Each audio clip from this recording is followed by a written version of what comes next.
Guys, welcome back to the channel. It is video number 2 for this week.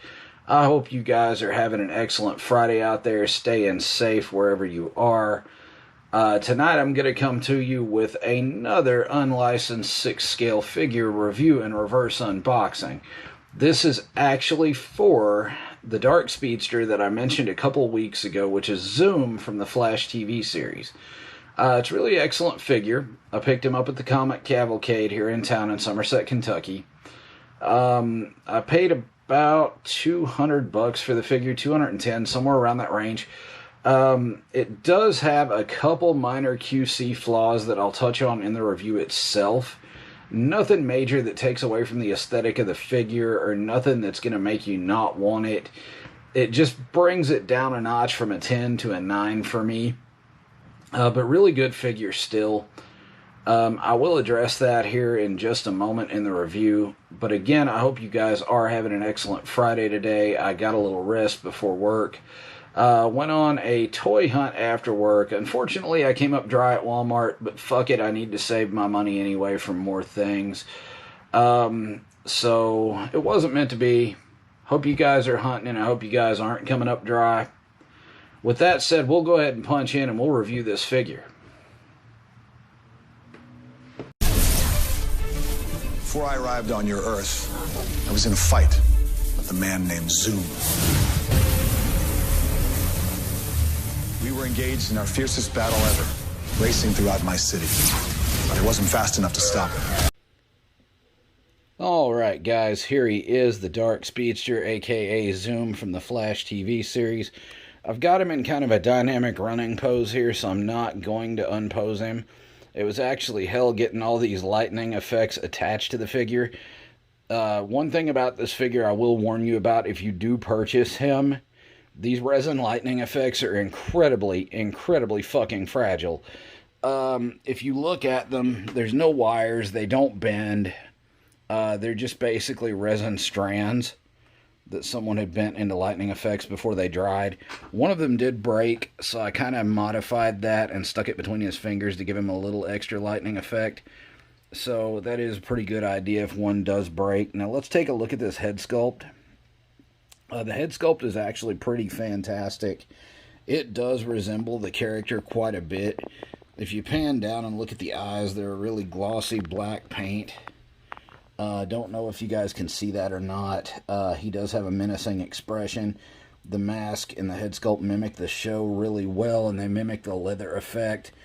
The clothes are made out of a pleathery material. It does have some rubber lining over it, like ribbing. That's not sewed in. That's basically just rubber that's been drizzled on it. The silver effect is really good. The clothes are made also out of a mesh type material that basically covers some of the areas that bend. These clothes are incredibly fragile as well. If you look at the hands on the figure, of course, they do come clawed. The gloves do mimic the actual effect of the uniform from the show as well. The hands do have excellent detail to them. If you look at the figure in general, it does hold a running pose really well. It does come with a stand with the Flash logo. You pan up, it is of course one of the crotch grabber stands that do come with every 6-scale figure. As far as articulation goes, like I said, I'm not really going to unpose this guy. He does have ball jointed feet. You can tell where I've actually moved the foot around. It has bent the boot a little bit. It does have some swivel at the calf. The knees are double jointed. Up here at the thigh, it does have a little bit of swivel as well. It does have a double jointed elbow. It does have some bicep swivel. It is a really good figure as far as articulation goes. It's just the outer clothing is fragile and the lightning effects are super fragile. Let me turn this guy around and I'll show you the clothes from the back. Again, it looks like he's running away really well. The clothes do actually work for that. The boots even do have tread, of course. But if you look, the silver effects are great, just like in the show. Back of the head sculpt even has some wrinkle detail to it. All in all, this is really a great figure. If you're a fan of the show, don't sleep on this one, guys. If you are, if you're just really a fan of the character in general, it's actually a really cool figure to have. Zoom is a pretty cool villain. I actually enjoyed him in the show quite a bit. So if you like Zoom and you like the Flash TV show, smash that like button. This figure is really great. If you're a fan of the show, I hope SooSoo Toys actually makes the Grant Gustin version of the Flash. That would be awesome, or some more characters from the show so I can add that to the shelf. At this point in the review, what I'm going to do is I'm going to show you guys the box, then we're going to crack the box open, and I'm going to show you the rest of the parts. So I'm going to get this guy back on the shelf, punch in, and show you that really quick. Alright guys, so here is the box. SooSoo Toys is always great for box art, guys. It's actually fantastic. It's right on par with Sideshow's box art in some cases.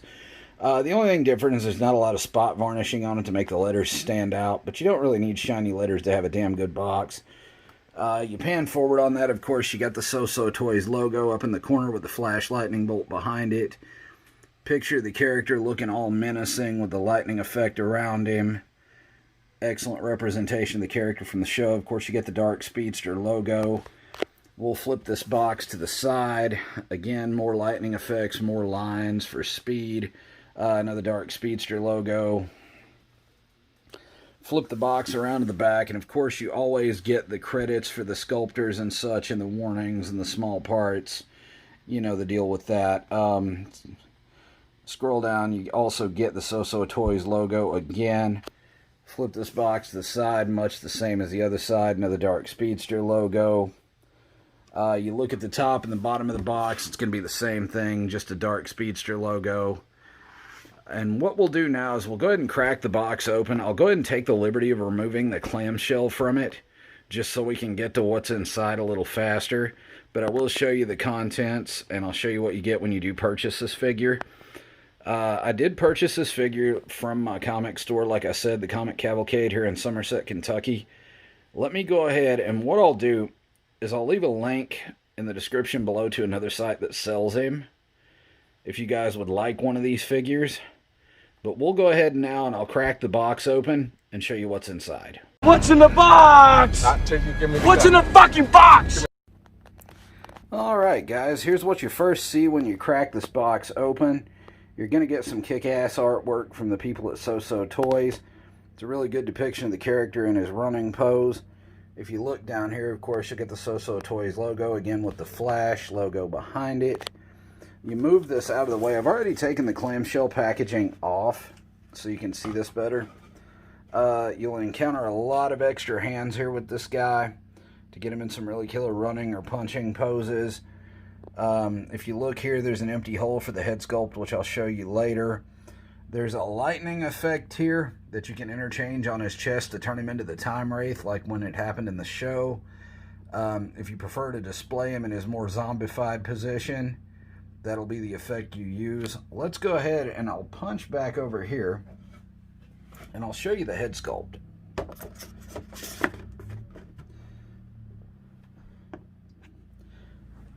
Alright guys, here is the extra head sculpt you get with the figure in his Time Wraith form.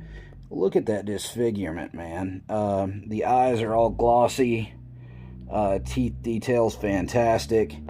If you look over here on this side with the red ear, let me turn this a little bit. They actually look like they've gotten a little bit of the gloss paint from the eyeball on the ear and maybe a little on the neck here. It's not too bad of a glitch with the figure. It doesn't take away from the aesthetic either, but it does look like they had a QC issue or two. Again, the mask mimics the leather of the suit really well. You turn it to this side, of course, and you have the mask a little bit more complete. The mouth detail on the mask is great. The eye detail is wonderful. Guys, don't sleep on this figure if you're a fan of the Flash TV show. Let's get back to the desk. Guys, welcome back to the desk. I hope you enjoyed the review and unboxing on that figure. It's not a bad figure. Like I said, it did have a few QC issues that needed to be addressed. That may not be the same across the board with all the copies of the figure out there. It just may be with mine, so the one you get may have those addressed already. I'll leave a link to the figure down below so you guys can purchase one if you'd like. I do have another video coming up next week for another unlicensed 6-scale figure. It's going to be a Tony Stark from the Avengers Endgame film. I do have another video coming up that I do want to test, the Toy Haul Tuesdays, where I do show off the haul from the week, and I do get interactive with you guys, and you guys let me know what you're excited to collect or what your hauls were for the week. So, guys, stay safe out there, and I will catch you later.